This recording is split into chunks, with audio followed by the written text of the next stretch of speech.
Hello everyone, this is me Jyoti Soni and welcome back. आज जो हम चैप्टर पढ़ने वाले हैं वो हमारे मिडाइवल हिस्ट्री की एंडिंग होने वाली है। क्यों? तो भाई जब मिडाइवल हम पढ़ रहे थे तो उसके बाद में इसे खत्म करेंगे तभी तो हम मॉडर्न हिस्ट्री में एंटर करने वाले हैं। सो डोंट वरी, इसके आगे आपको ज़्यादा नहीं पढ़ना पड़ेगा क्योंकि मॉडर्न हिस्ट्री जो है वो हम 8th क्लास में स्टार्ट करने वाले हैं। बट इस चैप्टर में मैं आपको बता दूं कि अभी तक के हमने दिल्ली सल्तनत पढ़ा, देन हमने मुगल एम्पायर जो है वो सारी चीज़ें पढ़ी। अब मुगल एम्पायर खत्म होगा तभी तो फिर मॉडर्न हिस्ट्री स्टार्ट होने वाली है, मतलब अंग्रेज आने वाले हैं, वो शासन करेंगे, फिर वो सारी इरा जो है वो चलने वाली है। तो आज हम पढ़ने वाले हैं कि किस तरीके से मुगल एम्पायर खत्म होता है, decline and disintegration of the Mughal empire. हालांकि हमने पूरी की तरीके से जो मुगल एम्पायर है वो पढ़ा है, वहां तक के देखा है कि किस तरीके से अकबर जो है वो अपने एम्पायर को बहुत ज्यादा वास्ट कर लेता है, फैला लेता है। ये सीरीज चलते जाती है, इसकी पॉलिसीज को फॉलो किया जाता है बाय जहांगीर, शाहजहां, है ना। फिर औरंगजेब तक के हमने ऑलमोस्ट मुगल एम्पायर पढ़ चुके हैं। अब औरंगजेब तक के तो पढ़ लिया है, इसके आगे एक दो जो रूलर्स आते हैं वो तो स्ट्रॉन्ग नहीं होते और यहीं से हमारा मुगल एम्पायर खत्म होना शुरू हो जाता है। तो चलो चैप्टर को स्टार्ट करें, उससे पहले देख लेते हैं कि इस चैप्टर में हमें क्या क्या चीजें पढ़नी है। तो भाई औरंगजेब से ही हमने अभी बात की थी कि औरंगजेब के टाइम से ही हमारे पास में मुगल एम्पायर जो है वो खत्म होना शुरू हो जाता है। तो औरंगजेब के टाइम तक के ही जो ब्लंडर्स हुए थे, बहुत सारे पॉलिटिकल और जितने भी रिवॉल्ट्स वगैरह हुए थे वो सब हम इसमें पढ़ेंगे। फिर औरंगजेब की डेथ के बाद में, मतलब उसकी डेथ तक के, और उसके बाद में जो डिक्लाइन ऑफ मुगल एम्पायर शुरू होता है वो पढ़ने वाले हैं। फिर वीक मुगल रूलर जो है वो सारे पढ़ेंगे, कैसे फिर फॉरेन अटैक्स होते हैं, इन्वेंशंस होते हैं, ये सारी और जितनी भी वीकनेसेस ऑफ मुगल एम्पायर है वो सारी चीजों को पढ़ेंगे। और साथ ही साथ देखेंगे कि किस तरीके से मुगल एम्पायर के बीच में ही बहुत सारे जो स्टेट होती है वो अपने आप को इंडिपेंडेंट कर देती है, एकदम स्वतंत्र होकर के अपना खुद का राजपाट संभालती है। ठीक है, जैसे कि हम लोग बंगाल पढ़ेंगे, अवध, हैदराबाद, ये सारी चीजें। साथ ही साथ किस तरीके से मुगलों के रहते हुए मराठा, सिख, जाट, राजपूत ये सारे अपने आप को और ज्यादा पावरफुल बना लेते हैं। एंड एट द एंड हम केस स्टडी पढ़ेंगे ऑन मराठाज। तो चलो बिना किसी देरी के हम ये चैप्टर को शुरू करते हैं। हालांकि अभी तक के हम लोगों ने इतनी सारी चीजें पढ़ी है तो हमें पता चल गया होगा कि मतलब कुछ कुछ पॉइंट्स जो है वो हमें पता चल गए हैं कि किस तरीके से मुगल एम्पायर खत्म होना शुरू हो जाता है। देखो औरंगजेब तक के जब हमने पढ़ा था तो यहाँ पर हमें पता है कि औरंगजेब जो है वहां तक के सबसे पावरफुल मुगल सुल्तान जो है वो रहते हैं। ठीक है, क्योंकि हमने अच्छा चलो यहाँ पर एक छोटा सा रिवीजन भी जो है वो भी आपका यहीं साथ ही साथ पूरे मुगल एम्पायर का करा देते हैं। सबसे पहले क्या होता है, हुमायूं आते हैं। ठीक है, सॉरी सॉरी सॉरी, ओके। अब हुमायूं है, हुमायूं से ही मतलब हमारा पूरा की एक मिनट, हाँ, हुमायूं से कंटिन्यूअसली थोड़ा सा हमारा जो मुगल एम्पायर है वो चलना शुरू होता है। लेकिन इसके पहले भी हमारे पास हम क्या पढ़ेंगे, पहले सबसे पहले आपके पास में बाबर आता है। बाबर के पास में अपनी पूरी की पूरी सत्ता हुमायूं के पास जाती है। लेकिन शुरुआत मैंने हुमायूं से क्यों की वो रीजन बता देती हूँ। क्योंकि हुमायूं के बीच में एक शॉर्ट टाइम के लिए एंट्री करता है कौन, शेर शाह। ठीक है, वही शेर शाह जिसने शेर का वध किया था, इसीलिए उसे शेर शाह की उपाधि मिली हुई थी। ठीक है, और इसी के टाइम में एक बहुत अच्छी जो एडमिनिस्ट्रेटिव एक स्टेट का होना चाहिए एडमिनिस्ट्रेशन, वो बहुत अच्छा स्मूथ हो चुका था। फिर शेर शाह को हरा करके वापस कौन आ जाता है, हुमायूं। हुमायूं के बाद में फिर द ग्रेट अकबर आते हैं। अकबर के बाद में आपने जहांगीर पढ़ा हुआ था। जहांगीर के बाद में हमने शाहजहां पढ़ा था, वही शाहजहां जिन्होंने ताजमहल बनवाया है, राइट। और उसके बाद में हम आ गए औरंगजेब के ऊपर। मतलब ये पूरा की पूरा मुगल एम्पायर हमने यहाँ तक के पढ़ लिया।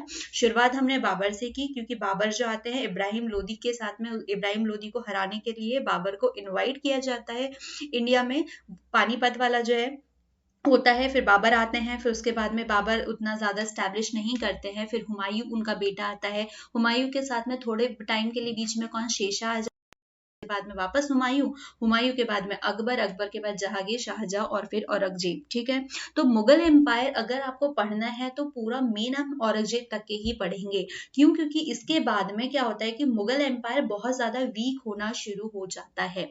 अब वीक क्यों होता है, तो इस चैप्टर में हमें वही सारे पॉइंट्स पढ़ने हैं कि किस तरीके से मुगल एम्पायर मतलब इतना स्ट्रांग था जिसने पूरे भारत पे शासन कर रखा हुआ था, बहुत सारे एरिया अपने अंडर में ले लिए थे, लेकिन एक ऐसा टाइम आता है कि धीरे धीरे जितने भी एरियाज थे वो अपने हाथ से छोड़ते जाते हैं और उनके हाथ से पूरी सत्ता चली जाती है। लास्ट मुगल एम्पायर का जो सुल्तान है, आप मुझे कमेंट करके बताएंगे, जिसे अंग्रेजों ने पेंशन देकर के इंडिया से रवाना कर दिया था। अब औरंगजेब तक के तो सबसे ज्यादा मतलब जो मुगल एम्पायर है वो बहुत ज्यादा पावरफुल रहा है और औरंगजेब उसका लास्ट मतलब लास्ट सुल्तान था जो कि सबसे ज्यादा पावरफुल था। अब इसने अपने 50 साल के बीच में भाई यहाँ पर बहुत ज्यादा अपना जो टेरिटरीज है उसको बहुत ज्यादा एक्सटेंड की, बहुत ज्यादा फैलाया भी था, लेकिन इसके कुछ पॉलिटिकल ब्लंडर्स होते हैं जिसका रिजल्ट ये होता है कि मुगल एम्पायर जो है वो धीरे धीरे खत्म होने के कगार पे आ जाता है। तो चलो शुरुआत करते हैं कि इसने कौन कौन सी गलतियां की जिसके वजह से इसके जितने भी आने वाली पीढ़ी थी इनको मुगल एम्पायर जो है वो थोड़ा कम होते हुए ही नजर में लाया। हमने एक चीज पढ़ी थी कि जहांगीर जो है, ठीक है, जब हम जहांगीर पढ़ रहे थे तो हमने वहां पर पढ़ी थी कि जहांगीर ने उन्हीं सारी पॉलिसीज को एक्सेप्ट किया है, उसी को एडॉप्ट किया है और उसी के अकॉर्डिंग अपना एम्पायर चला रहा है जो कि उसे अकबर मतलब अकबर ने अपने एम्पायर में यूज की थी। ठीक है, अकबर ने जिस तरीके से मतलब अपना एडमिनिस्ट्रेशन चलाया था तो जहांगीर जो है वो सेम पॉलिसीज के ऊपर काम करता है और उसी पॉलिसी के ऊपर फिर इनका बेटा जो है शाहजहां वो भी करता है। ठीक है, मतलब इसी को फॉलो किया जाता है, मतलब एक से दो इंसानों तक के उस चीज को फॉलो किया जा रहा है। बट औरंगजेब के टाइम में क्या होता है कि औरंगजेब उस पॉलिसी को फॉलो नहीं करता है ना। तो रिवर्सल ऑफ अकबर्स पॉलिसी, तो इनने वो सारी की सारी चीजों को उलट पलट दिया था।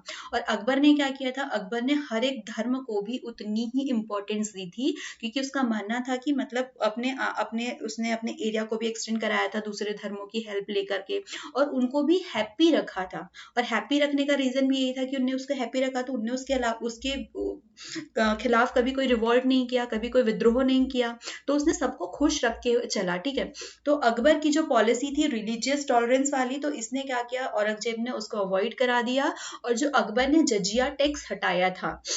अब जजिया टैक्स क्या था कि जब भी कोई मतलब नॉन मुस्लिम जो पीपल्स है, जो लोग हैं, तो वो अगर अपने किसी रिलीजियस प्लेस पे जा रहे हैं तो वहां पर जाने के लिए उस जो टैक्स लगता है मतलब वहां तक के पहुंचने के लिए भी पहले लोगों को टैक्स पे करना होता था और इसी टैक्स को कहा जाता था जजिया टैक्स। ठीक है, तो ये अकबर ने हटा दिया था ताकि जितने भी नॉन रिलीजियस मतलब नॉन मुस्लिम हैं वो अपने रिलीजियस प्लेस पे जा सके।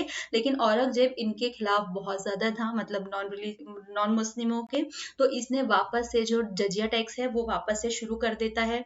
फिर उसके साथ में मतलब ये इससे क्या होता है कि बाकी जो दूसरे लोग हैं वो बहुत ज्यादा हर्ट हो जाते हैं, मतलब जो हिंदू है और हिंदू के अलावा जितने भी और है तो वो लोग बहुत ज्यादा हर्ट हो जाते हैं। तो वहां का जो एटमॉस्फेयर भी है तो वो पहले मुगल एम्पायर के जैसे तो था ही नहीं, क्योंकि पहले ऐसा था ना कि अकबर उनके लिए कुछ कर रहा है तो इनके मन में भी उसके लिए कोई ना कोई भावना जो है वो पैदा होती थी, जो कि अब टोटली खत्म हो गई है। फिर इसके बाद में यहाँ पर एक और चीज होती है, रिवोल्ट बाय जाट्स एंड सतनामीज। अब सतनामीज कौन है, जाट तो हमें पता है कौन है, सतनामी जो है एक टाइप के मतलब जो फॉर्मर्स है वो थे। ठीक है, मतलब जो किसान होते हैं वही उसी को सतनामी कहा गया है। तो जाट और सतनामियों ने ना क्या किया, इनके ऊपर विद्रोह किए। अब विद्रोह क्यों किए, क्योंकि औरंगजेब ने जो लैंड रेवेन्यूज होते थे, जो टैक्सेस होते थे, वो उन्होंने इंक्रीज कर दिए जो कि ऑलरेडी कम थे। तो ये इंक्रीज करने से क्या हुआ कि ये जितनी भी कम्युनिटीज थी ना, पीजन कम्युनिटी जो थी, तो इन लोगों ने रिवॉल्ट करना स्टार्ट कर दिया। तो ये अब विद्रोह, इसके टाइम में बहुत ज्यादा विद्रोह हुए, बहुत ज्यादा रिवॉल्ट हुए हैं। तो इन सारी चीजों को उसे दबाते दबाते ही अपनी जिंदगी जो है वो चली गई। हालांकि उसने कुछ एरियाज अपने अंडर में लिए, लेकिन वो एरिया अंडर में लेने के साथ साथ में इसने इन सारे जो विद्रोह होते थे, जो रिवॉल्ट्स होते थे, इनको दबाने में भी उसकी लाइफ चली गई। ठीक है, तो इससे बहुत लॉसेस भी हुए, मतलब आपका फंड भी कम हो रहा है। तो these reward not only disturb the collection of land revenue but also disturb trade and travels. आपको रिवॉर्ड कर रहा है भाई और किसानी कर रहे हैं तो आपका ट्रेड और ट्रेवल जो है वो भी इफेक्ट होने ही वाला है। इसी सीरीज में हम थोड़ा सा और आगे बढ़े तो जो सिख है उन्होंने भी इसके अगेंस्ट रिवॉल्ट कर लिया। अब सिखों के रिवॉल्ट करने का रीजन क्या था भाई?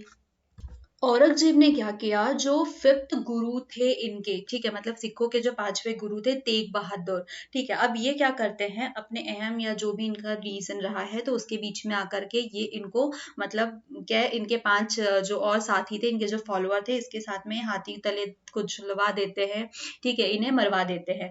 अब इस चीज से क्या हुआ कि जितने सिख इनके साथ में थे अभी तक के, अभी मतलब सपोर्ट में थे या दबे हुए थे, जो अपनी आवाज नहीं उठाते थे, तो इन लोगों ने भी इनके अगेंस्ट जो है रिवॉल्ट शुरू कर दिया। अब ये रिवॉल्ट शुरू तो हुआ है, मतलब तेग बहादुर शाह जो है मतलब वो तो निकल गए। इसके बाद में क्या हुआ कि ये जो पूरा की पूरा मूवमेंट था तो भाई ये बहुत भारी भरकम इस पे चला गया कि मतलब मुगल एम्पायर को उखाड़ मतलब फेंकने के इतने ज्यादा इनका मोटिवेशन जो है वो बढ़ चुका था कि भाई हमारे गुरु को ऐसे कैसे आप मरवा सकते हो। तो ये इस तरीके से बढ़ते जाता है और इतना बढ़ जाता है कि जितने भी सिख थे तो इनके बीच में आपस में भाईचारा बढ़ जाता है, और भाईचारे के साथ में ये जो पूरा की पूरा एकदम आक्रोशित हो जाता है, या यूं कहना चाहिए बहुत एंग्री फॉर्म में आ गया है, और बस औरंगजेब के खिलाफ ही विरोध विद्रोह पे विद्रोह जो है करते रहे।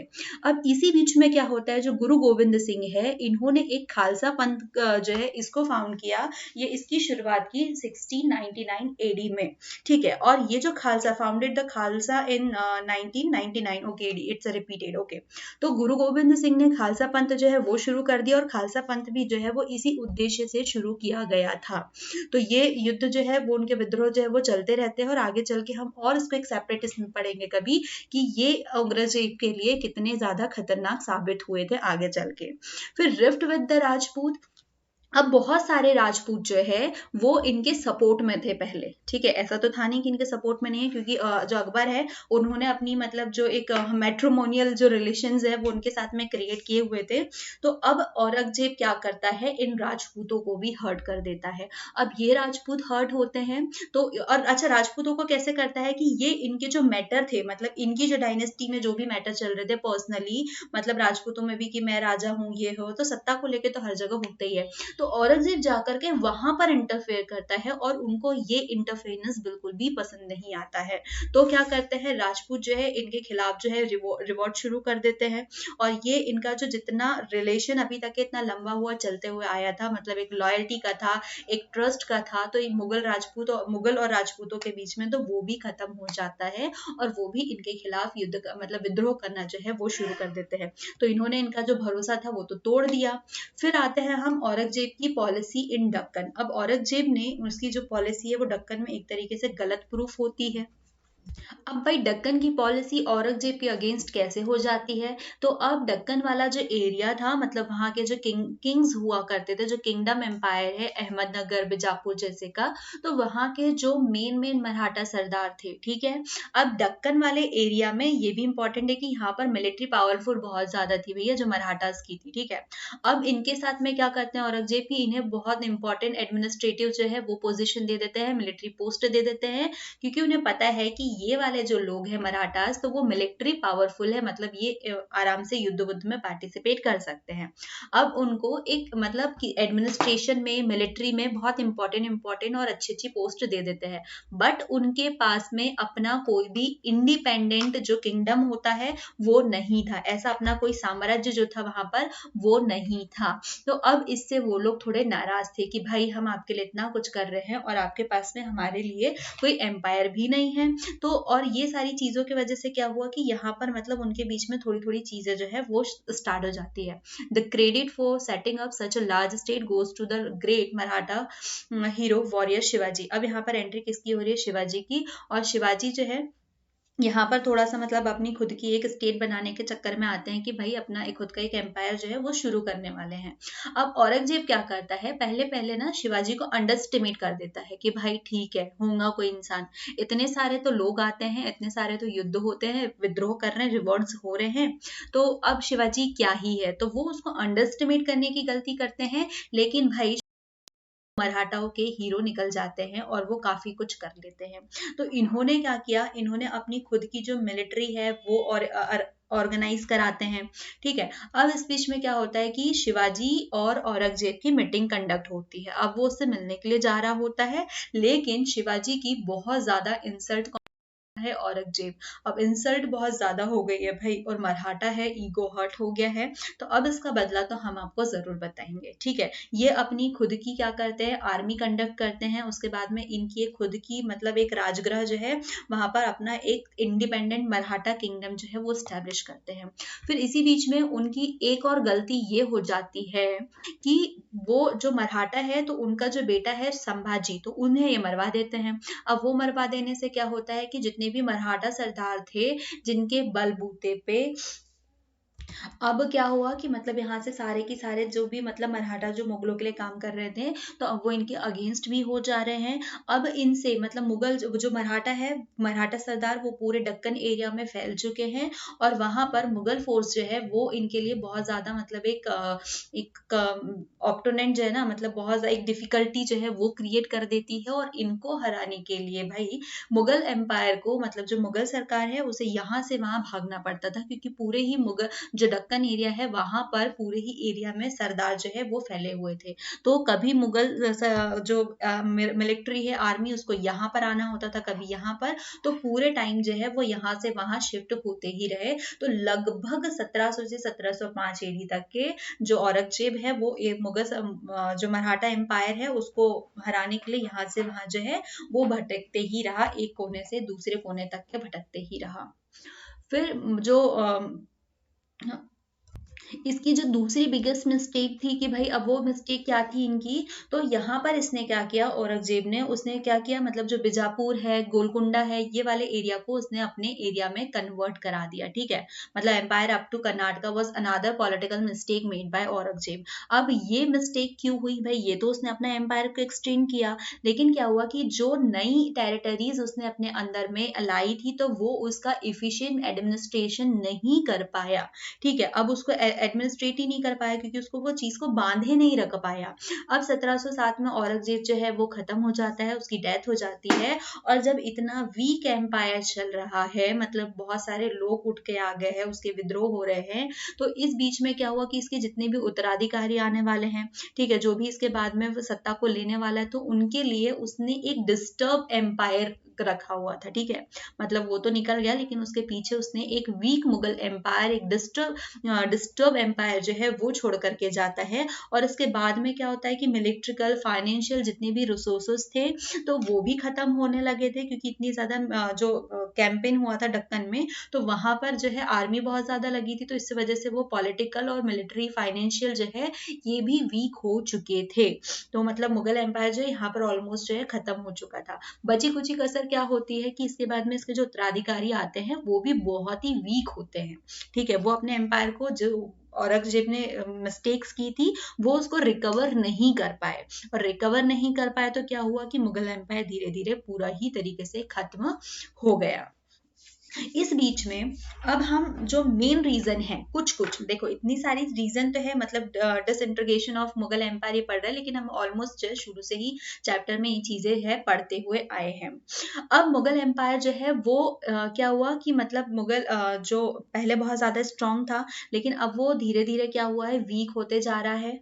तो उसमें एक और वीकनेस कैसी क्रिएट होती है कि जो पॉलिटिकल अथॉरिटी होती है मुगल एम्पायर की, ठीक है, गवर्नर्स की, मतलब वो सब लोग क्या करते थे कि वहां पर मतलब देखो पॉलिटिकल इकोनॉमिकल पावर्स तो थी ही थी, उनके पास में वो चीजें जो है वो ट्रांसफर होने लगी थी। अब उनके पास ज्यादा पॉलिटिकल और इकोनॉमिकल पावर्स ट्रांसफर हो रहे हैं। इन्होंने अब क्या किया कि मुगल कोर्ट में जो रेवेन्यूज होते हैं वो भेजना बंद कर दिए। अब रेवेन्यूज भेजना बंद कर दिए, उसी के साथ साथ में बहुत सारे रिवॉर्ड्स जो है वो कंटिन्यूअसली जो है वो बढ़ते जा रहे थे, पीजेंट्स के, जमींदार के, ठीक है। और इन लोगों से, और ये क्यों बढ़ रहे थे, क्योंकि हाई रेवेन्यू जा रहा था एक तरीके से, यहाँ पर बड़े बड़े लोग रेवेन्यू दे नहीं रहे हैं, और जो छोटे लोग हैं वो रेवेन्यू बढ़ जाने के कारण वहां पर रिवॉर्ड कर रहे हैं, ठीक है। तो दोनों चीजों को एक साथ बैलेंस करना जो है वो बहुत ज्यादा क्या हो रहा था, टफ हो रहा था। तो अब जो लोकल थीव्स थे तो उन्होंने रिवॉर्ड करना भी शुरू किया और अपने आप को वहां से इंडिपेंडेंस भी दिलवाई, मतलब अपने आप को वो फ्री भी करने लगे। तो अब क्या हो रहा था कि जो मुगल एम्पायर है उसमें क्या हो रहा था कि जो पॉलिटिकल और इकोनॉमिकल अथॉरिटीज है तो वो वहाँ के प्रोविंशियल जो गवर्नर्स है, जमींदार है, लोकल थीव्स है, इनके बीच में जाने लगी। और इनके बीच में जाने लगी तो क्या हुआ कि जो पॉलिटिकल जो इंटरगेशन है वो शुरू हो गया, जिससे फाइनेंशियल क्राइसिस जो है वो भी बढ़ने लगे। तो आप इस तरीके से बोल सकते हो कि बहुत सारे ऐसे रीजंस मिले, मतलब किसी एक के हाथ में नहीं था मुगल एम्पायर खत्म करना। औरंगजेब ने अपनी पॉलिसीज गलत की तो उसके खिलाफ बहुत सारे लोग जो है वो उड़ गए। अब ये सारी जो वीकनेसेस है वो तो हो रही थी, वहां के जो मेन मेन गवर्नर्स थे तो वो भी भाई चीट कर रहे थे, क्योंकि पता है कि अब राजा ऐसा हो रहा है तो हम क्यों पीछे रहे। इसी बीच में क्या होता है, फॉरेन इन्वेंशंस होते हैं, मतलब जो दूसरे बाहर के फॉरेन होते हैं उनके अटैक होते हैं। तो ऑलरेडी हमारा जो मुगल एम्पायर है वो बहुत ज्यादा अंदर से वीक हो चुका था, ठीक है। अब इसको कौन उजागर कर रहा है, जो पर्शियन एक है नादिर शाह, तो वो दिल्ली पर अटैक कर देते हैं इन 1739 में। अब वो दिल्ली पर जब अटैक करते हैं तो मतलब उनका तो सिंपल सा यूज रहता है लूटपाट करने का, प्लंडर एंड लूटेड दिल्ली। तो वो ये करते हैं, तो इस ब्लंडर से मतलब ये जो उनकी लूट होती है तो इससे वहां की अंदर की जितनी भी वीकनेसेस है वो और बाहर आ जाती है, क्योंकि पहले किसी की हिम्मत नहीं थी ऐसा करने की, लेकिन अब खुलेआम लूट के जा रहे हैं। इसी के साथ साथ में क्या होता है, नादिर शाह इंडिया से कोहिनूर को लेकर के चले जाता है, ठीक है। और उसी के साथ साथ में जो एक क्या कहना चाहिए, तख्त होता है, ठीक है, मतलब फेमस थ्रोन जो है, फेमस पीकॉक थ्रोन, या यू कहना जो चेयर है, जो शहंशाह वाली चेयर होती है, तो वो भी यहाँ से लेकर के चले जाता है। अब नादिर शाह जो है इसी को फॉलो करते करते कौन आता है, मतलब ये जो नादिर शाह पर्शिया से आया था, तो इसी को फॉलो करते हुए एक अफगानी जो है अहमद शाह अब्दाली, वो भी यहाँ पर एंटर करता है। और वो कंटिन्यूसली 1748 से लेकर के 61 तक के कंटिन्यूसली वो इंडिया के ऊपर अटैक करता है, ठीक है, नॉर्थ इंडिया पे वो अटैक करने लगा। तो अब क्या हुआ कि अब इंडिया पे अटैक भी होने लगे, तो जो चीजें हैं वो भी जाने लगी, और जो फेमस कोहिनूर हीरा है वो भी हमारे हाथ से चला गया। अब ये इतनी सारी चीजें हो रही थी, और अभी हमने जस्ट पढ़ा कि बहुत सारे लोग अपने आप को इंडिपेंडेंट करने में लगे हुए थे, अपने आप को फ्रीडम देने में लगे हुए थे, क्योंकि अब वो रिवॉल्ट कर रहे थे, विरोध कर रहे थे, और इसी के साथ साथ में उन्होंने अपने आप को स्वतंत्र भी घोषित कर दिया। क्योंकि पहले पहले भी ऐसा होता था, ऐसा नहीं है कि औरंगजेब के टाइम में ये चीजें हो रही है, पहले भी होती थी, लेकिन वहां पे उस टाइम के जो एम्पीरियर्स हुआ करते थे तो वो इस चीज को हैंडल कर लेते थे, है ना। और हैंडल कर देना इन द सेंस कि जो रिवॉल्ट हो रहे हैं उसे वो दबा लेते थे, कोई ना कोई संधि हो जाती थी, कोई समझौता हो जाता था, तो चीजें हैंडल हो जाती थी। अब यहाँ पर जैसे ही मुगल एम्पायर टूटने लगता है तो बहुत सारी नई स्टेट जो है वो बननी शुरू हो जाती है, नई स्टेट बननी शुरू हो जाती है, साथ ही साथ नए पावर्स भी क्रिएट होने लगते हैं। तो जैसे कि नई स्टेट में हैदराबाद है, अवध है, मैसूर है, बंगाल है, जयपुर है, तो ये सारे जो है वो धीरे धीरे बनने शुरू होते हैं। अगर हम हैदराबाद के ऊपर बात करते हैं तो हैदराबाद जो है सबसे पहले 1724 में चीन खलीज खान जो है इन्होंने इसको बनाया था, और जो यहाँ के जो क्या कहना चाहिए, मुगल कोर्ट है, वहां पर एक powerful was a powerful noble at the Mughal court, Mughal emperor Farrukhsiyar के टाइम में वहां पर एक पावरफुल नोबल थे वो वहां पर, ठीक है।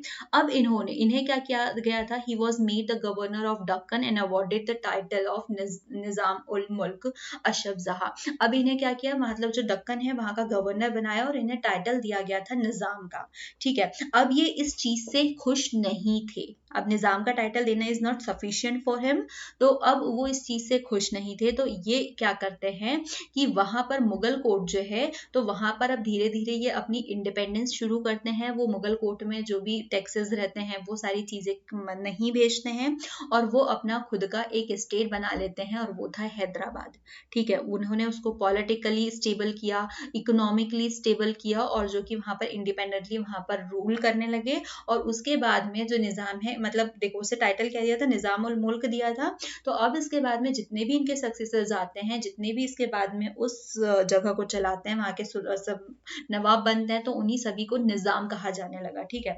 सबसे पहले तो ये खान थे, इन्हें निजाम का टाइटल मिला, तो इसके बाद में जितने भी लोग हैदराबाद पे रूल करने वाले हैं उन सभी को एक टाइटल से नवाजा गया जो कि कहलाते थे निजाम। अब हम सेकेंड इस पे आते हैं, वो है हमारी अवध। तो अवध जो है भाई, उसने काफी एरिया को अपने आप में मतलब सराउंड था, कानपुर, लखनऊ, बनारस, सम सराउंडिंग एरियाज।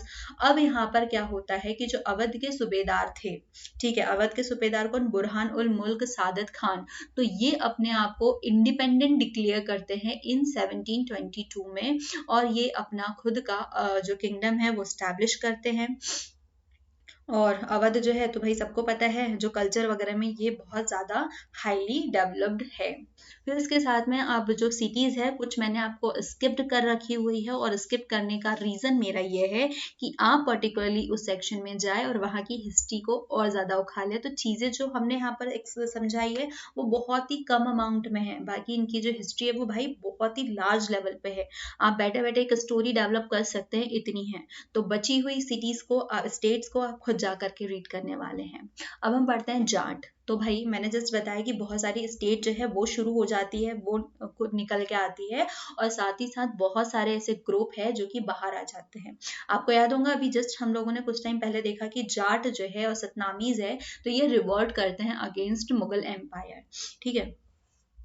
जो जाट थे तो इन्हें पॉलिटिकल इंपॉर्टेंस, मतलब कि पहले तो भाई जाट जो है वो एक किसान वाले जो वर्ग है वहीं तक के सीमित थे, तो इन्हें रेवेन्यूज वगैरह यही सारी चीजें पे करनी होती थी। तो इन्हें पॉलिटिकल, मतलब जो जितना भी बड़े बड़े प्रशासन में काम कर रहे थे, तो वहां पर इन्हें पॉलिटिकल इंपॉर्टेंस जो है वो 17th सेंचुरी में ही, मतलब 17 to 18 सेंचुरी के बीच में ही मिलती है। अब जो जाट है वो कहाँ पर रह रहे थे, दिल्ली, आगरा, मथुरा वाले एरिया में, जो कि एग्रीकल्चरल बैकग्राउंड था जिनका, तो वहां पर ही रह रहे थे। अब इनके बीच में इनका एक चीफ था जिसका नाम था सूरजमल। अब सूरजमल की अटेंडेंस में या उसकी मतलब क्या प्रेजेंस में ये लोग जो है अपने रिवॉर्ड जो है वो तो शुरू करते ही है, और साथ ही साथ ही अपने आप को इंडिपेंडेंट भी घोषित कर देते हैं भरतपुर में। मतलब भरतपुर में इनका खुद का अपना एक किंगडम होता है, और जो कि ये धीरे धीरे मतलब जो है और दिल्ली और आगरा के बीच के जो रीजन है वहां तक के इसको एक्सटेंड भी करते हैं, ठीक है। तो इस तरीके से जाट जो है ये भी अपने आप को काफी स्ट्रॉन्ग कर लेते हैं, क्योंकि पता है कि अब मुगल एम्पायर जो है वो वीक होते जा रहे हैं, तो इसका फायदा बहुत सारे लोगों ने उठाया।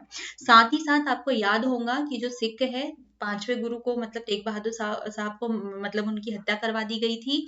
तो अब यहाँ पर क्या होता है कि जो गुरु गोविंद सिंह है, ठीक है, तो गुरु गोविंद सिंह क्या करते हैं कि अपनी जो सिख सेना है तो उसको मिलिट्री कम्युनिटी में चेंज करते हैं, एक खालसा पंथ की शुरुआत करते हैं। और उसके बाद में क्या होता है कि जैसे ही नादिर शाह, अहमद शाह अब्दाली जो है वो वहां पर अटैक करते हैं दिल्ली पर, और दिल्ली पर अटैक करने से क्या होता है कि मुगल एम्पायर की और भी ज्यादा वीकनेसेस जो है वो सामने आ जाती है। अब वीकनेस सामने आ गई तो उसका फायदा तो भाई सिख जो है इन्होंने उठाया ही उठाया।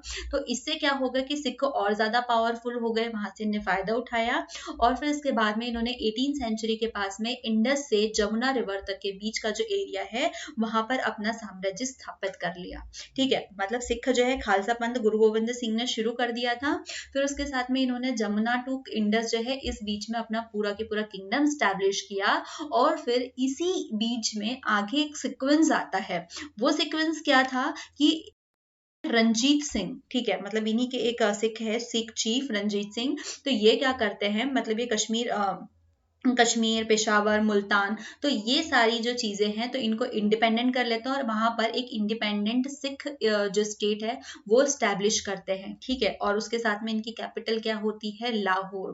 क्लियर, मतलब पंजाब वाला जो रीजन है, तो यहाँ से अगर पंजाब स्टेट पढ़ने जाए तो वहां पर आपको रंजीत सिंह देखने को मिलेगा कि किस तरीके से रंजीत सिंह ने इन सारी चीजों को एक साथ में लेकर के और वहां पर एक इंडिपेंडेंट सिख स्टेट जो है वो स्टार्ट कर दी, ठीक है। इसीलिए आज भी आपको पंजाब में जो है वो मोस्ट ऑफ सिख देखने को मिलते हैं। फिर नेक्स्ट स्टेट के बारे में हम बात करें तो एक स्टेट है मैसूर। अब मैसूर के बारे में पढ़े तो जो हैदराबाद हमने पढ़ा था ना, तो हैदराबाद बहुत इंपॉर्टेंट था, ठीक है, मतलब साउथ इंडिया में हैदराबाद बहुत इंपॉर्टेंट था। तो हैदराबाद के बाद में जो सेकंड इंपॉर्टेंट स्टेट होती है वो इमर्ज होती है साउथ इंडिया में, और वो थी मैसूर, ठीक है। और मैसूर किसके अंडर में होती है, हैदर अली के, ठीक है। अब हैदर अली जो है वो एक ब्रिलियंट कमांडर था, मतलब एडमिनिस्ट्रेटर था आर्मी में।